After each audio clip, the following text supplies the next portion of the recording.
살아계신 아버지 하나님, 오직 의지할 것은 주님밖에 없는 저희들, 이 시간에도 주의 도우심과 주의 허락하시는 성령의 은혜를 드리고자 나왔사오니 주여, 믿음으로 나온 저희를 긍휼히 여겨주시고 불쌍히 여겨주시어서 허락하신 성령을 이 시간 충만히 부어주시옵소서. 우리 속에 있는 모든 죄악들과 어두운 것들 다 떠나갈 수 있도록 주여 역사하여 주시고, 그래야 함으로 몸된 교회에 성령의 역사로만 다시 한번 충만할 수 있는, 그래야 하나님의 영광을 크게 드러낼 수 있는 새로운 부흥의 역사가 날마다 이루어져 가게 하여 주시옵소서. 그러나 은혜를 이 시간에도 주 앞에 간절히 빌고 오나오니 주여, 우리의 공로는 아무것도 없사오나 우리를 위하여 십자가에 피 흘려 죽으신 우리 주 예수 그리스도의 그 피를, 그 보혈의 피를 주님은 보시고 우리를 아버지 불쌍히 여겨주시며 또 은혜 다하여 주시어서 오늘 이 시간 새로워지게 하여 주시옵소서.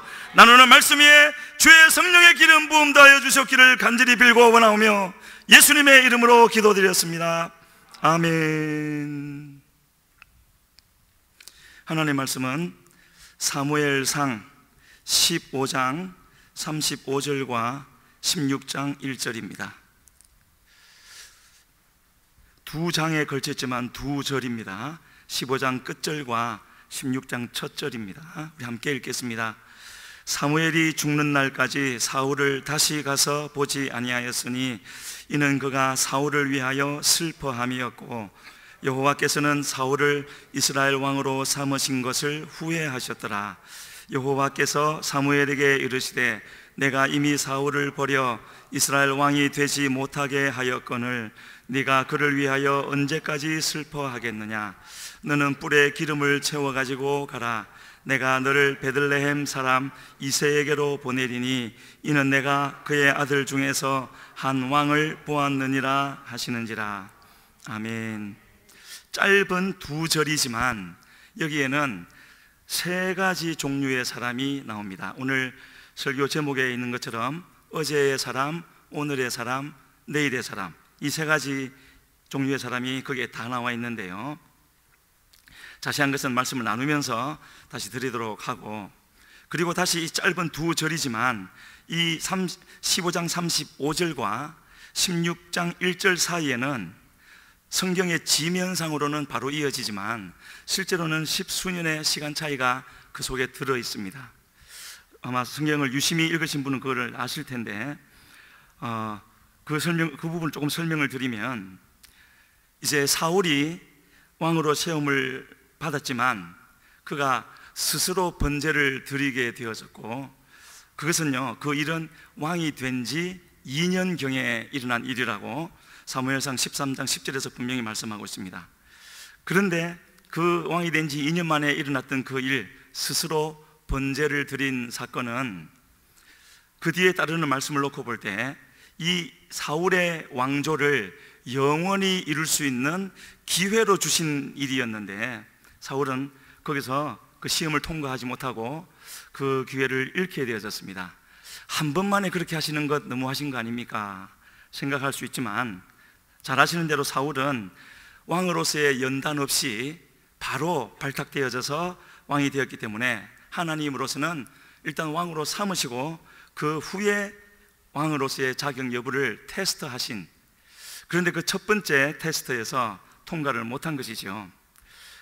참으로 감사할 수 있는 것은 하나님의 원래 계획에는 없던 사울이었지만, 그러나 하나님은 그렇게 되어진 사울이었다 할지라도 진짜 왕으로 만들어 주시려고 많은 일들을 행해 주셨던 것을 보게 되어집니다. 그렇지만 그런 하나님의 행하심에도 불구하고 사울은 자신의 잘못된 선택으로 인하여서 자신에게 주어진 그 나라가 길지 못할 것이라고요. 그러나 여전히 감사한 일이죠. 길지 않으면 어떻습니까? 하나님이 왕으로 택하여 주셨고 또 내가 왕으로 하나님께 쓰임받고 있는데, 그렇게 쓰임받다가 주님께 가면 그거로 너무나 감사한 일이죠. 길면은 더 좋은 일이지만, 그러나 왕으로 택함받았다는 것 얼마나 큰 일이겠습니까? 그런데 그 일은 그것으로 끝나고 회개하여서 다시 돌이켰으면 좋은 일이지만 계속 진행되어지는 일을 놓고 볼 때 그렇지를 못했던 것 같습니다. 사무엘상 13장 14절에 바로 이 번제 사건에 이어서 하신 말씀이 나와 있는데 같이 한번 읽어보겠습니다. 사무엘상 13장 14절입니다. 제가 읽어드리겠습니다. 여호와께서 그의 같이 읽겠습니다. 시작. 다시 읽겠습니다. 지금은 왕의 나라가 길지 못할 것이라. 또 없어져 버렸네요. 같이 다시 읽겠습니다. 지금은 왕의 나라가 길지 못할 것이라. 여호와께서 왕에게 명령하신 바를 왕이 지키지 아니하였으므로 여호와께서 그의 마음에 맞는 사람을 구하여 여호와께서 그를 그의 백성의 지도자로 삼으셨느니라. 제가 착각을 했었습니다. 저 구절을 방송실에 부탁한 줄 알았는데 안 했던 구절이네. 빨리 이렇게 찾아주셨습니다. 제가 이제 드리고 싶었던 말씀은 끝부분에 있는 여호와께서 그의 마음에 맞는 사람을 구하여 그를 백성의 지도자로 삼으셨느니라. 왕의 나라가 길지 못할 것이라고 하시고 나서 여호와께서 그의 마음에 맞는 사람, 이렇게 말하면 그 사람이 누구이라고 생각이 드십니까? 당연히 다윗이라고 생각이 들지요. 왜냐하면 그 뒤에 다음 왕이 다윗이 되었지만, 그러나 우리가 알아야 할 것은요, 이때는 사울이 왕이 된 지 2년이었고 다윗은 아직 태어나지도 않았습니다. 사울이 왕이 되고 10년이 되었을 때 비로소 다윗은 태어나는데, 이 말씀을 하시고 8년이나 더 있다가 다윗은 태어나는 것입니다. 그러니까 다윗에게 왕위를 넘겨주기 위해서 하나님이 행한 것이 아니라는 것, 그렇게 알 수가 있고, 그렇게 해서 그때로부터 다시 8년이 지났을 때 하나님은 두 번째 기회를 주시죠. 이런 하나님이 너무나 감사한 것입니다. 아무리 잘못하고 범죄했다 할지라도 누구나 범죄하고 잘못하지 않습니까? 여기 계신 분 한 번도 범죄하지 않은 분 있습니까? 구원받은 후에요? 많겠죠. 그러나 하나님은, 제가 두 번째 기회라고 말씀드렸지만 한 번, 두 번이 아니라 범죄 후에 또 한 번, 범죄 후에 또 한 번, 그 두 번째죠. 그 두 번째 기회를 8년이 지난 후에 사무엘상 15장에서 잘 아시는 대로 아말렉을 진멸하라 하는 그 명령을 주셨는데, 만약에요, 그 8년 동안에 사울이 하나님 앞에 자신의 그 잘못을 깨닫고 철저히 회개했더라면 이 두 번째 주어진 이 기회를 아마도 힘을 다해서, 목숨을 다해서 붙잡고 순종해 드렸지 않겠습니까? 그것이 회개의 증거로 나타나겠죠. 그런데 그렇지를 못했고요. 오늘 본문 첫 번째 구절인 15장 35절에 뭐라 그랬냐면, 사무엘이 죽는 날까지 다시 사울을 보지 않았다고요. 그렇게 말을 하는 것으로 봐서 회개를 안 했고 두 번째 기회도 잡지를 못했고, 바로 이 말씀을 할 때 다윗이 태어납니다. 그리고 세월이 십수년이 흐른 거죠. 다윗이 태어나고 이제 다윗이 사무엘로부터 기름 부음 받을 나이가 되었기 때문에 16장 1절 말씀을 주시는 겁니다. 뭐라고 하셨습니까? 네가 그를 위하여 언제까지 슬퍼하겠느냐. 이 사이의 시간이 그렇게 흐른 거고요. 참 이 장면을 놓고 볼 때 사무엘과 같은 중보자가 있다는 것이 얼마나 한 나라를 위해서, 또 이 땅에 있는 하나님 나라를 위해서 귀하고 감사한 일인가. 왜 그렇습니까? 역사가 진행되어져 가지 않습니까? 하나님의 뜻대로. 물론 사무엘이 아니더라도 하나님은 그런 사람을 세웠겠지만 사무엘이 지금 그 역할을 감당하고 있다는 것이죠. 그래서 성경에 볼 때 이 사무엘이 하나님 앞에서 얼마나 하나님께 가까이 같은 사람인가 하는 것을 보여주는 구절이 있는데, 예레미야 15장 1절에 있습니다. 이 말씀은 이스라엘이 남유다가 멸망하여서 이제 하나님의 심판이 임하였을 그때에 하신 말씀입니다. 같이 한번 읽어보겠습니다. 여호와께서 내게 이르시되 모세와 사무엘이 내 앞에 섰다 할지라도 내 마음은 이 백성을 향할 수 없나니 그들을 내 앞에서 쫓아내보내라. 지금은 모세와 사무엘을 같은 위치에 놓고 주님이 말씀하시지 않습니까?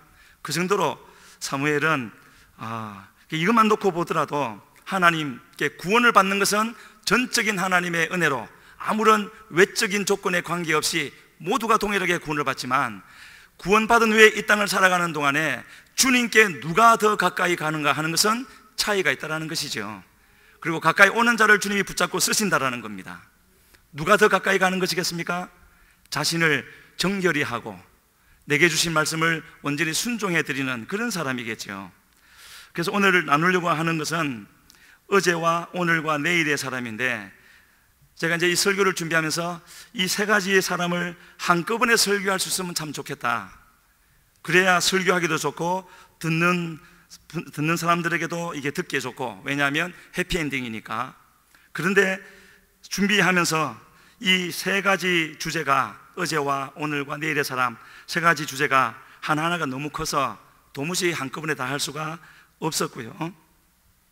그래서 오늘은 첫 번째, 이 어제의 사람에 대해서, 사실은 제가 지금 어제의 사람, 오늘의 사람, 내일의 사람 말씀을 드리지만, 이거는 어느 특정한 사람에게만 있는 일이 아니라 모두에게 일어나는 일이죠.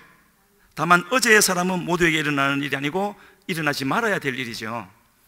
먼저 하나님께 구원을 받고 부르심을 받은 모든 사람은 그 순간 내일의 사람이죠. 왜냐하면 하나님의 부르심을 받았고 비전이 있고 소망을 주님께 두었지만 아직 그 비전을 이룰 준비가 되지 않았기 때문에 그때부터 주님이 준비를 시켜 가시는 것이고요, 때가 되어져서 그 하나님이 주신 소명을 하기 시작할 때부터가 오늘의 사람이 되어지고, 가장 좋은 것은 그 오늘의 사람이 되는 순간부터 이 땅의 시간이 끝날 때까지 계속 오늘의 사람으로 있다가 주님께 가는 것, 그게 최고의 삶이죠. 그런데 가다가 도중에 어긋나서, 다 어긋나죠. 어긋났다가 돌아오고 어긋났다가 돌아오고 하는데, 어긋났다가 길어지고 아예 돌아오지 못하고 끝나버리면 그게 어제의 사람이 되는 겁니다. 자, 그래서 간절히 바라기는, 저도 또 이곳에 계신 우리 모든 성도님도 이제 내일의 사람으로 우리가 시작한 적이 있었고, 어쩌면 아직도 내일의 사람인 수도 있고 또 오늘의 사람인 사람 분도 있겠지만, 절대로 어제의 사람으로는 떨어지지 말기를, 잠시 떨어지는 일이 있더라도 반드시 돌이켜서 다시 오늘의 사람으로 돌아올 수 있기를 주님 앞에 간절히 소원합니다. 그래서 저는 이 세 가지 메시지를 아직 다 정리하지는 못했지만, 이 세 가지의 메시지 중에 우리에게 가장 유익한 것이 있다면 어제도 아니 내일도 오늘도 아닌 어제의 사람에 대한 메시지가 아니겠는가. 그런 일이 아예 없으면 좋겠지만 누구든지 범죄를 할 가능성이 많고 또 하고 있고, 그렇다면 빨리 돌이켜야 되는데, 바로 이 사울의 실패를 통해서 참으로 귀한 우리가 진리를, 또 사실을, 하나님 나라 구원의 원리를 발견한다면 큰 도움이 될 것이다 하는 생각을 하게 되었습니다. 이 모든 과정을 결정하는 결정적인 요소가 있다면 뭐겠습니까? 한마디로 말을 해서 하나님의 은혜, 다른 말로 하면 하나님의 성령의 기름 부으심, 그것이 주어졌을 때 그 은혜에 대해서 내가 어떻게 반응을 하는가, 이것이 다 결정하는 거죠. 시작도 그렇게 그것에 의해서 결정되는 거고, 중간에 계속 유지되는 것도 그런 것이고, 마무리도 그런 것이고요. 이 말을 아마 여러 번 들어보셨을 겁니다. 저도 여러 번 했었습니다. 외국의 어떤 목사님이 하셨던 말씀인데, 성령께서 교회를 완전히 떠나신다 해도 현재 교회가 하는 일들의 90%는 아무런 지장을 받지 않을 것이고, 교회는 성령이 떠나신 것을 모를 것이다. 들어보셨죠? 여기서 말한 성령이 떠난 후에도 아무런 지장 없이 돌아가는 그 90%의 교회 사역은, 말하자면 하나님의 개입이 전혀 없는, 그러니까 그냥 기독교적인 활동에 불과한 것이죠. 겉으로는 표가 나지 않는다 할지라도 이것은 개인적으로도 그렇고 교회적으로도 마찬가지고 시대적으로도 그런 것 같습니다. 성령의 부흥의 교회 역사 가운데 여러 번 있었는데, 그 놀라운 부흥의 역사는 반드시 끝나진 않지만 사그러드는 때가 있고요, 사그러들고 나면은 지금 말씀드리고 있는 이와 같은 현상이 뒤따르게 되는 것이죠. 성령의 충만한 은혜를 받은 사람이라면 이러한 과정이 우리에게 다가오게 되어지는데 믿음으로 잘 통과해야 될 줄로 믿습니다.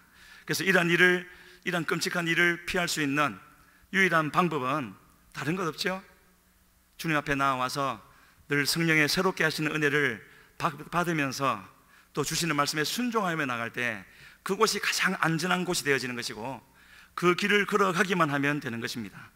그래서 하나님이 우리에게 성령의 은혜를, 성령의 기름 부으심을 부어주신다는 것은 어떤 다른 인간적인 목적을 위해서가 아니라 하나님이 우리에게 맡기신 일을 오직 하나님이 원하시는 방법과 뜻대로만 이룰 수 있도록 하나님이 우리를 도와주시는 하나님의 큰 선물인 것이죠.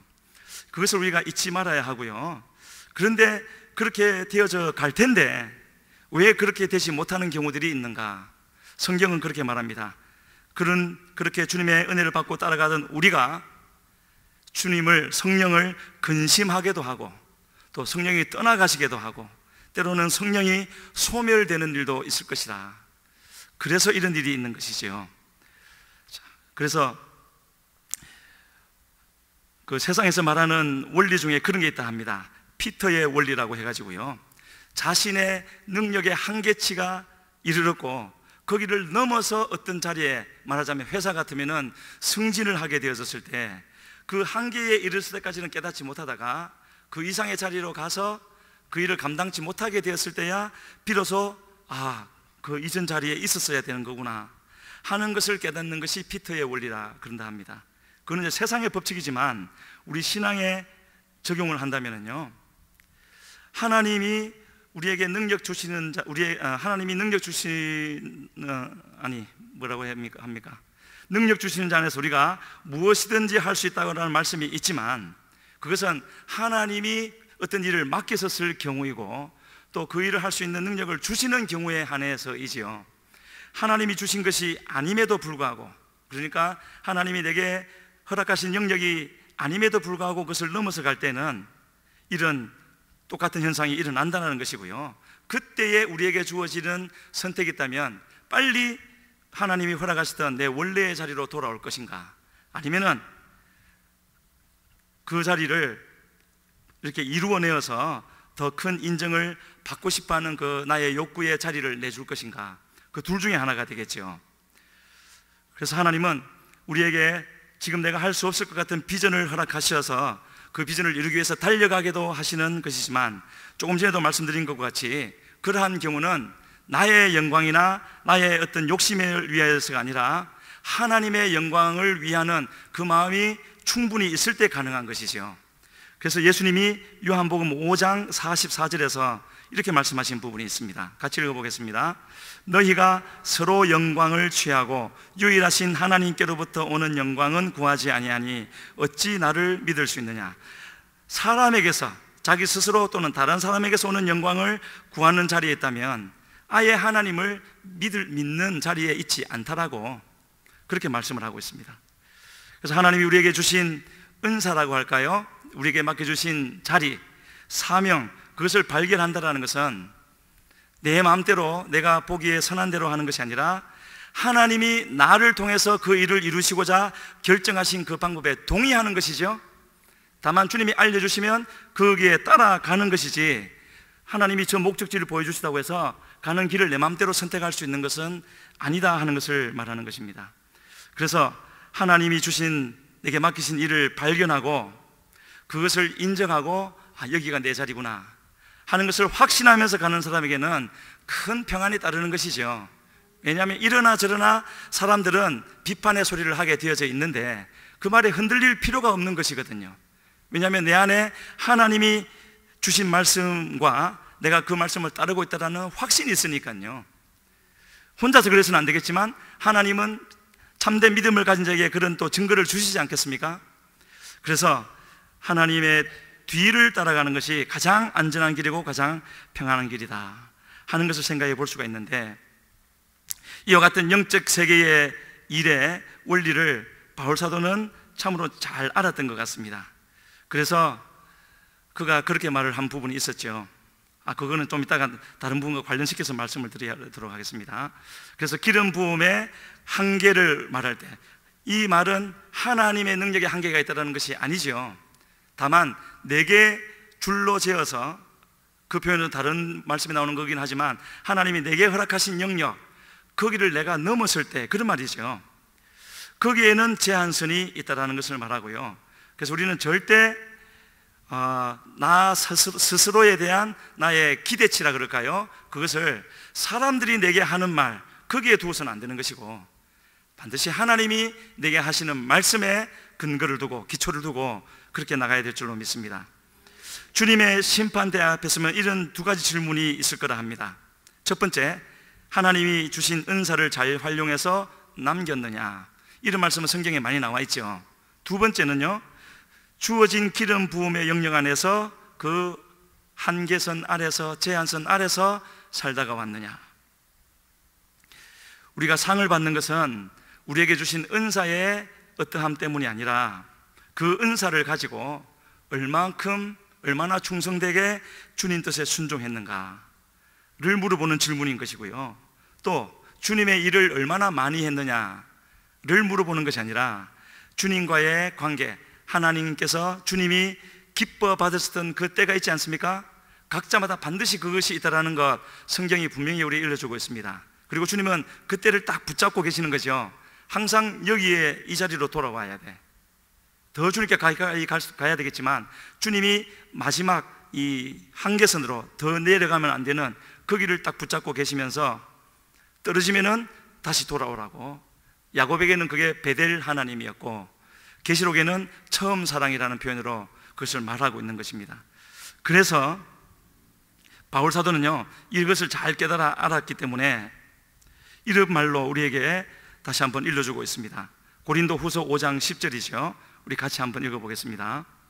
이는 우리가 다 반드시 그리스도의 심판대 앞에 나타나게 되어 각각 선악간에 그 몸으로 행한 것을 따라 받으려야 합니다. 이는 우리가 다, 예외가 없죠, 반드시입니다. 그리스도의 심판대 앞에 나타나게 되어서, 각각이죠. 같은 교회라고 함께 가는 것이 아니고 각각 선악간에입니다. 내가 보기에 선악간에가 아니죠. 하나님 눈에 선악간에이죠. 그러면서 그 몸으로 행한 것, 이 땅에 있을 동안에 행한 것, 그것을 따라 받으려 함이라고요. 그런데 오늘 나누고 있는 이 사울 왕은 자신에게 허락된 그 경계선을 넘은 것이죠. 어떤 부분이요? 스스로 번제를 드린 것. 바로 그 부분이 어제의 사람으로 전락하는 시작점이었죠. 끝난 것이 아니라 시작점이었습니다. 그도 처음 시작할 때는 다윗과 전혀 다름없이 아주 특별한 기름 부음을 받고 성령의 큰 감동하심을 받고 또 새 마음을 주셨다 그랬고 온전한 새 사람이 되었다는 표현까지 있지 않습니까? 하나님은 갑자기 이루어졌다 할지라도 이 사울을 진짜 왕으로 세우실 뜻이 있었던 것이었죠. 하지만 그 은혜를 이 사울은요, 뭐 여러 가지 이유가 있었겠지만 말하자면 남용을 했고, 그래서 지금 이 일이 일어나게 되어진 겁니다. 그것을 좀 더 분명히 말을 하자면은 이제 그 뒤에 나오는 사건들을 놓고 볼 때 자기 스스로를 높인 거죠. 왕이 되기 전에 그는 어떤 사람이었다고요? 자기 스스로를 낮추는 사람이었죠. 그래서 하나님은 그를 칭찬했다고 그렇게 성경이 분명히 기록하고 있지만 어느 순간인가 자신을 높이게 되어졌고, 그 높이는 누구나 그럴 수 있지만 영광과 성공을 구하되 자신을 위하여서 구하게 되어지는, 어느 순간 하나님이 자기 삶에서 빠져나가게 되고 그 자리에 자기가 주인이 되어졌기 때문에 그렇게 되어졌다는 것. 이거 어느 누구도, 여기 있는 우리 어느 누구도 여기서 자유로울 수 없는 것 아니겠습니까? 그래서 누구보다도 이 신약시대에 어느 누구보다도 성령의 기름 부음을 많이 받았던 사람, 그리고 그 기름 부음에 따르는 위험성도 잘 알았던 이 바울 사도가 이와 같이 어제의 사람이 되지 않기를 바라서 아주 조심하며 했던 말이 고린도전서 9장 26절과 27절에 나와 있습니다. 같이 읽어보겠습니다. 그러므로 나는 다름질하기를 향방 없는 것 같이 아니하고 싸우기를 허공을 치는 것 같이 아니하며 내가 내 몸을 쳐 복종하게 함은 내가 남에게 전파한 후에 자신이 도리어 버림을 당할까 두려워함이로다. 우리가 많은 말씀을 마음에 새겨야 되겠지만 특히 이런 말씀들을 더 중요시하고 마음에 새기고 또 새겨야 되는 것이죠. 일을 많이 하면 좋겠지만 많이 하는 것이 중요하지 않은 것이 아니겠습니까? 끝까지 주님 앞에 남는 게 중요한 것이죠. 그래서 이 사울 왕이 몰랐거나 아니면은 알았었지만 잊었던 것이 있다면은요, 하나님은 이사야 42장 8절에서 그렇게 말씀하신 게 있습니다. 하나님은 절대로 하나님께 돌아올 영광을 다른 것, 그것이 사람이 되었든지 우상이 되었든지 그 어떤 것에도 하나님이 받으실 영광을 주지 않으실 것이라고요. 그러나 사울은 그것을 알았는지 몰랐는지는 모르지만 자기가 취하려고 했고, 그래서 그런 경우에 하나님은 어떻게 하기까지 그것을 지킨다 그러셨습니까? 질투하기까지, 시기하기까지 하나님의 영광을 사람이 취하는 것을 막는다 그러셨죠. 그리고 그렇게 막아주시는 것이 하나님의 사람, 백성을 향하여 하나님이 주시는 큰 은혜가 아니겠습니까? 하나님이 욕심장이라서가 아니라 그것이 우리를 보호하는 길이기 때문에 너무 멀리 가기 전에 막아주시는 것이죠. 하지만 세상에 많은 그런 잘못된 군주들과 같이 사울은 자기의 왕위를 지키기 위해서라면 무엇이든지 해도 된다 하는 생각을 했던 것 같고, 법을 지키지 않아도 된다고 생각을 했던 것 같습니다. 그래서 그 생각에 사무엘에게만 주어진 영역을 그는 이제 침범을 했고, 그것에 대한 자신은 그럴 수 있다라고 생각했지만 하나님의 생각은 전혀 그렇지가 않았죠. 그래서 사무엘상 13장 13절 14절에서 하나님의 평가, 판결이 이렇게 나와 있습니다. 같이 읽겠습니다. 사무엘이 사울에게 이르되 왕이 망령되이 행하였도다. 왕이 왕의 하나님 여호와께서 왕에게 내리신 명령을 지키지 아니하였도다. 그리하였더라면 여호와께서 이스라엘 위에 왕의 나라를 영원히 세우셨을 것이거늘 지금은 왕의 나라가 길지 못할 것이라. 여호와께서 왕에게 명령하신 바를 왕이 지키지 아니하였으므로 여호와께서 그의 마음에 맞는 사람을 구하여 여호와께서 그를 그의 백성의 지도자로 삼으셨느니라. 아까도 이 부분 잠깐 보셨지만은요, 그래서 정말 중요하고도 무서운 말씀이 거기에 있죠. 그 일에 대한 하나님의 평가는 왕이 망령되이 행하였도다. 그러면서 그 밑에 뭐라 그러셨습니까? 그리하였더라면, 명령을 지켰더라면. 명령을 지켰더라면이라고 하시는 것은 명령을 주셨다라는 거죠. 그러면 사울은 자기가 해야 할 바를 알고 있었지만 알면서도 거역한 겁니다. 그렇게 지켰더라면 어떻게 해주실 것이라고요? 왕의 나라를 영원히 세우셨을 것이라고요. 그러면 다윗의 자손 예수가 아니라 사울의 자손 예수, 그렇게 될 수도 있는 것이죠. 그렇지만 그렇지를 못했고, 하나님은 아까도 우리가 본 것처럼 하나님의 마음에 맞는 사람, 그래서 아까도 말씀드렸지만 이 말씀을 하실 때 아직 다윗은 태어나지도 않은 것이라고요. 그래서 하나님은 왕을 세우기도 하시고 폐하기도 하시는 분이라는 것, 아무리 왕이 귀한 자리고 귀한 직책이지만 그것이 죄도 면제시키는, 죄에 대한 징계도 면제시키는 자리는 아니라는 것을 사울도 알았어야 하는 것이고 우리도 분명히 알아야 되는 것입니다. 비록 우리는 왕은 아니지만 하나님은 왕같이 세워주시는 하나님이시죠. 우리에게 맡겨주신 그 자리에서는 우리가 하나님의 왕으로서의 역할을 감당해야 되는 것 아니겠습니까? 그래서 이 땅에 우리가 영원히 살 것이 아니고, 지금 인간들은요 교만의 극치를 달려서 기술이 계속해서 엄청나게 발전하고 있으니까 이제 영생의 자리에 이르겠다고 그러고 있습니다.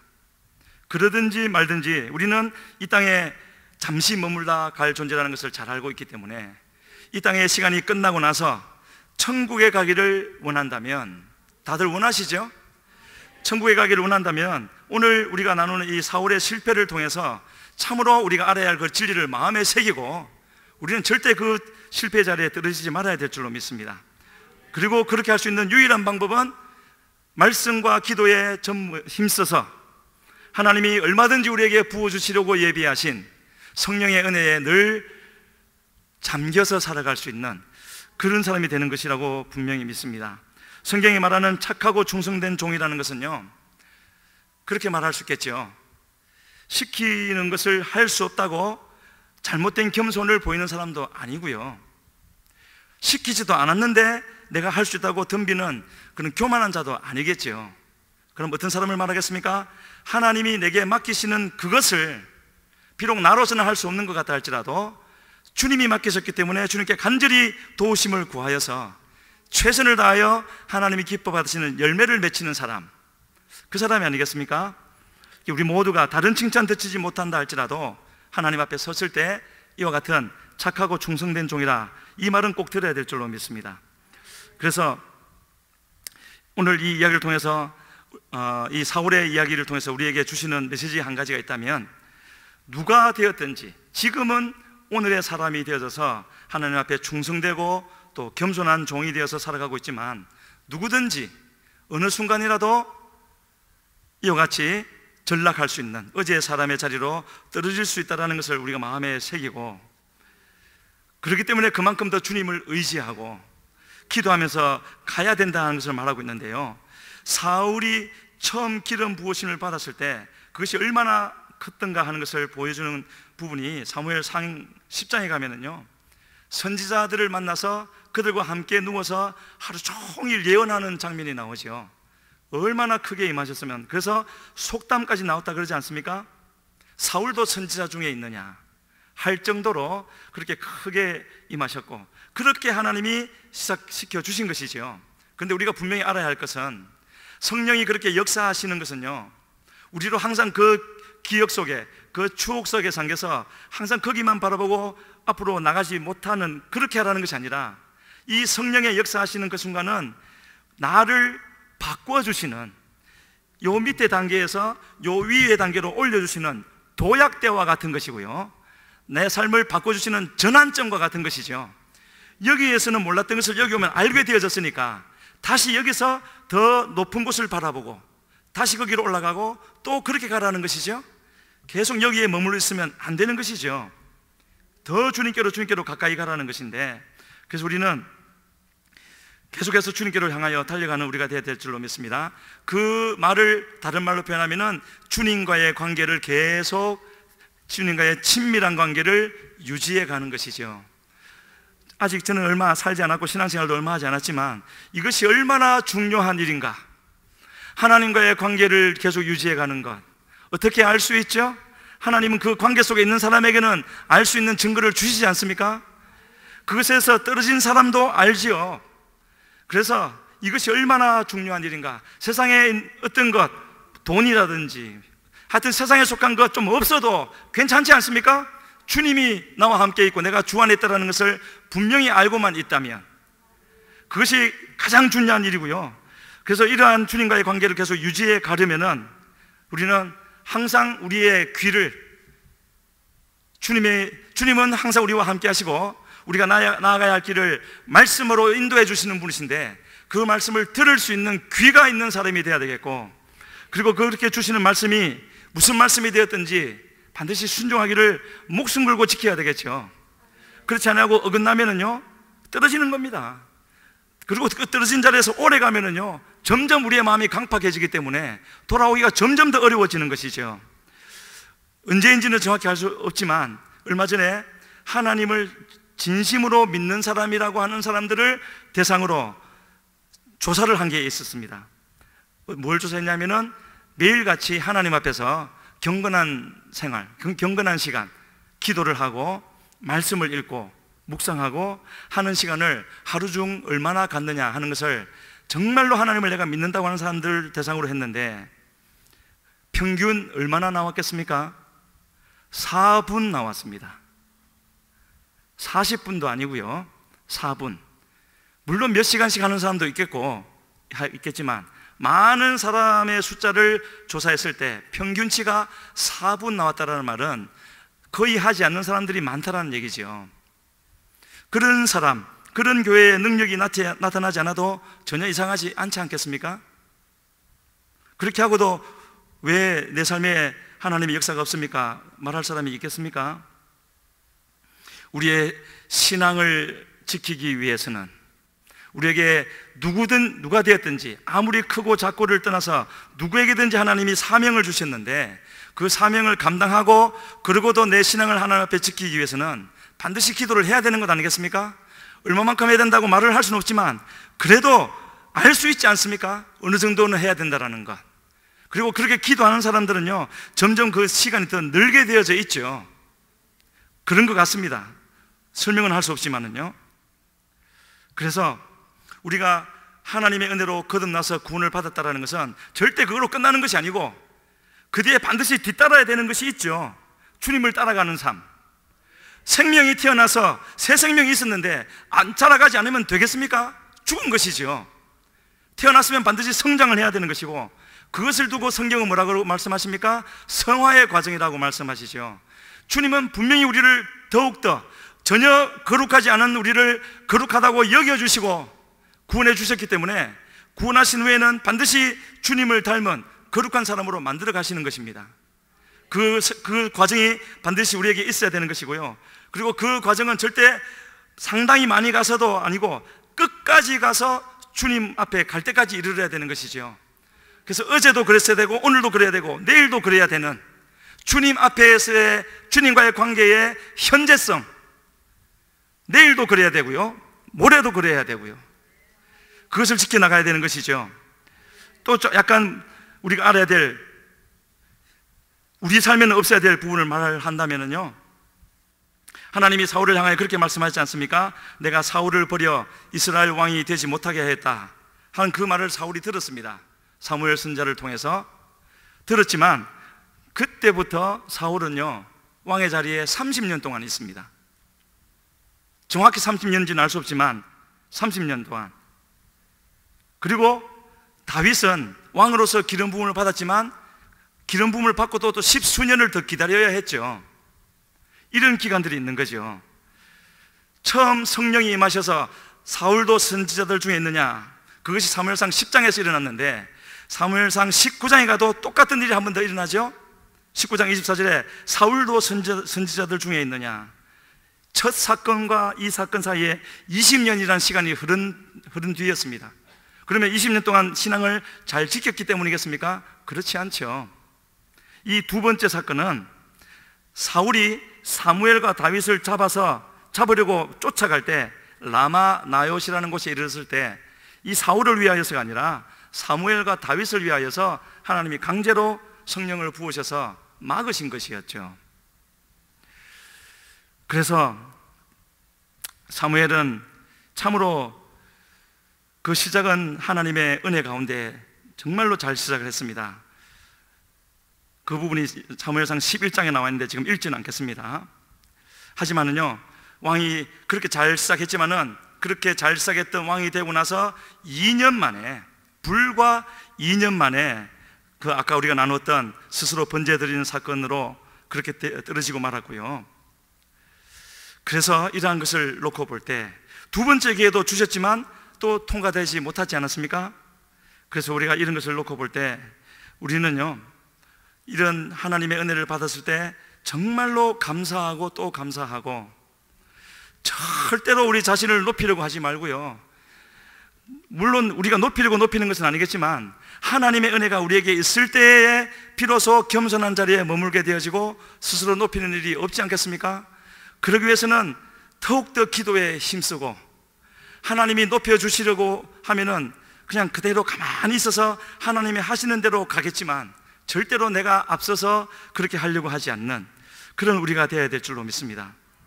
사무엘은 참으로 듣지 말아야 할 말, 사무엘상 15장 23절에 이런 말을 듣게 되어졌죠. 왕이 여호와의 말씀을 버렸으므로 여호와께서도 왕을 버려 왕이 되지 못하게 하셨나이다. 저것으로 끝이었겠습니까? 그렇지 않습니다. 저는 한때 저것으로 사울은 끝났구나 라고 생각한 적이 있었지만 절대 그렇지가 않고요, 지금 다 나눌 수는 없지만은 그 후에도 하나님은 계속해서 성령의 감동을 주셨고, 그리고 그 감동을 받고 눈물을 흘리면서 회개하기도 한 적이 여러 번 나오지요. 하지만 완전히 돌이키지를 아니하였고요, 24장과 사무엘상 24장과 26장 그리고 28장에 그 과정이 나와 있지만 개인적으로 한번 읽어보시기를 바랍니다. 그래서 이와 같은 일은 어느 시대든지 또 누구에게든지 일어날 수 있는데, 우리는요, 무슨 일을 하든지 아무리 적은 일을 맡았다 할지라도 그 적은 일에 충성하면 되는 것 아니겠습니까?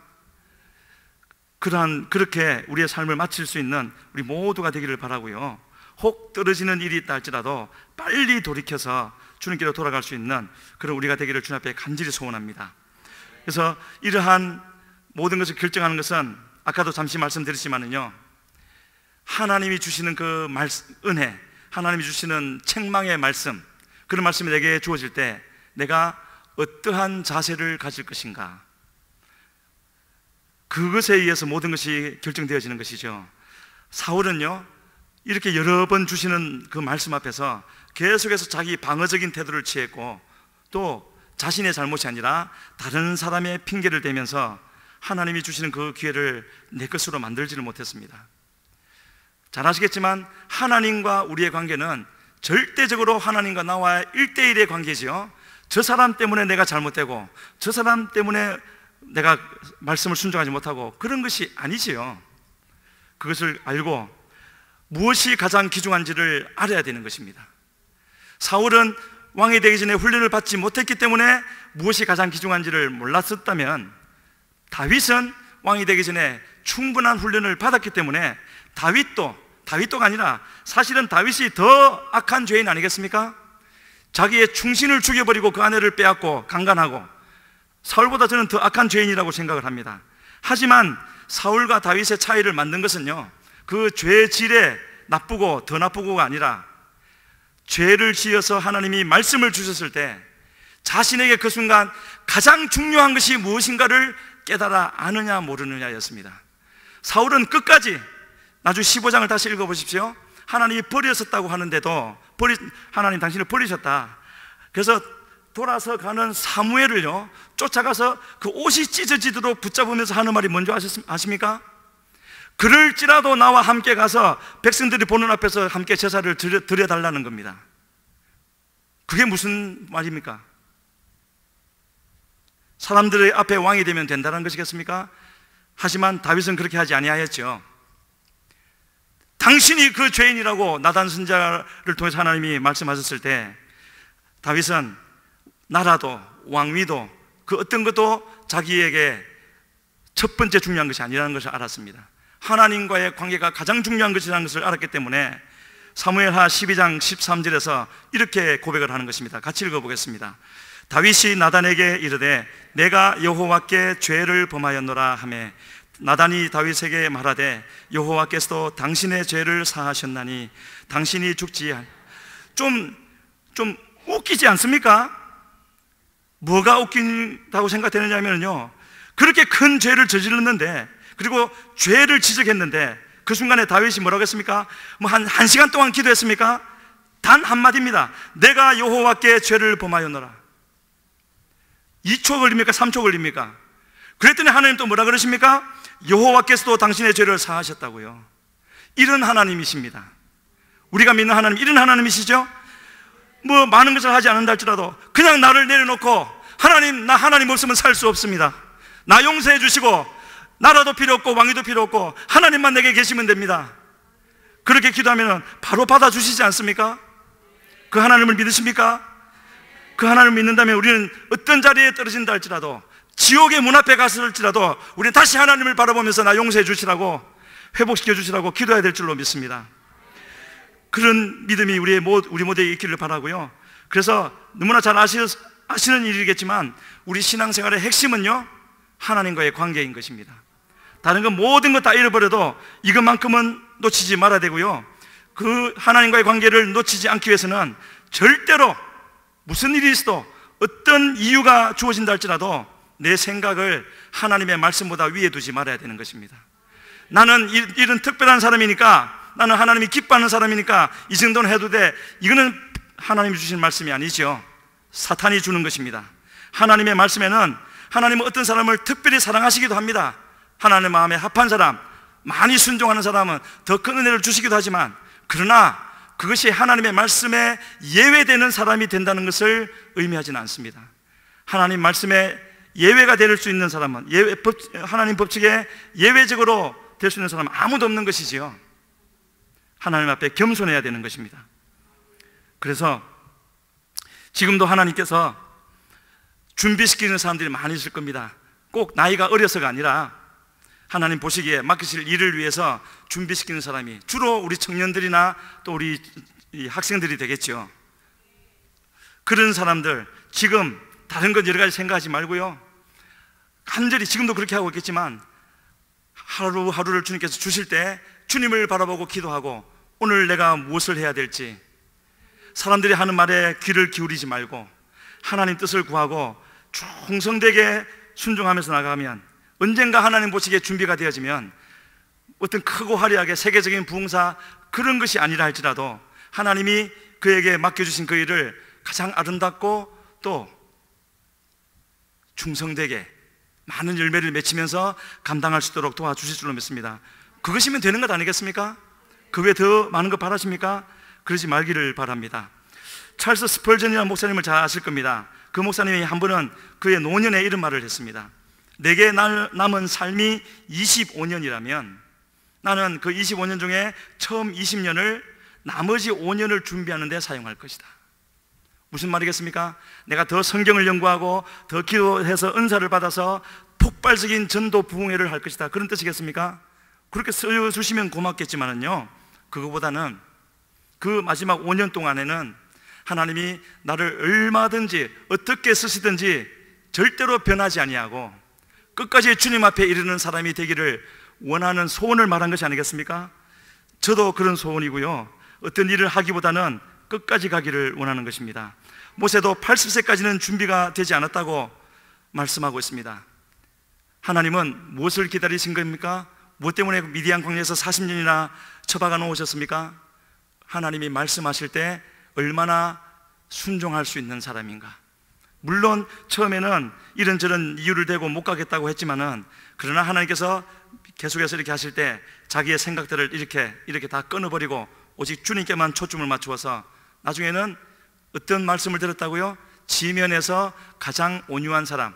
이것은, 온유하다는 것은 성품이 부드럽거나 착하거나 그런 것이 절대 아닙니다.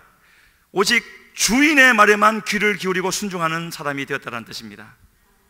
그것이 바로 온유에 대한 뜻인데, 우리 모두 이 자리에 예배드리는 우리 모두도 그와 같은 자리에 나기를 주님 앞에 간절히 소원합니다. 그래서 그러기 위해서는 항상 나를 향하여 두신 하나님의 주권을 인정하며 나가는 우리가 되어야 될 텐데,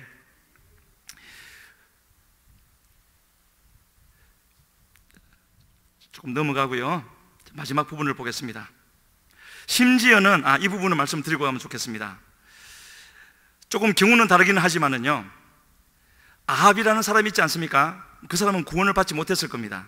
하지만 하나님이 그에게 마지막 심판의 말씀을 전했을 때, 엘리야를 통해서 심판의 말씀을 전했을 때 그가 이렇게 반응한 장면이 나옵니다.